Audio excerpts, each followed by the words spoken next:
consultoría de marketing Personality Media sacaron un ranking sobre los 10 mexicanos más famosos y valorados por la gente. Ahí les van, ahí estamos viendo la pantalla. Eugenio Derbez tiene el 100%, ahí está, de parte de los encuestados, con 8.31 encuestados. Y después nos vamos con Guillermo del Toro, 8.23 con 95%. Ahí vemos luego a Diego Luna, Gael García Bernal, Javier López Chabelo, mi queridísima Yuri, Marta Higareda, Jaimito Camil, Chente Fernández y Carla Sousa. Ahí están los top 10 personality, las personalidades más conocidas y mejor valoradas. ¿Y Yalitza Aparicio?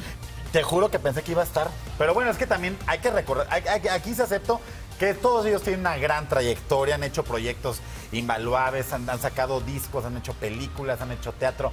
Sí, hay que reconocer que a lo mejor a mi Yali le falta un poquito más de hacer el trabajo a Yalitza para poder algún día estar ahí. Pero no dudamos que esté ahí. Chapo Guzmán pudo haber, te aseguro que pues todo México lo conoce. Yo no sé si para bien o para mal, ¿no? Ahí lo metían en Forbes. Exactamente, en Forbes. Mejor más ricos del mundo. Mejor valorado. No está nada bien valorado. De primera mano, lunes a viernes 12 del día. Participa en Imagen Televisión.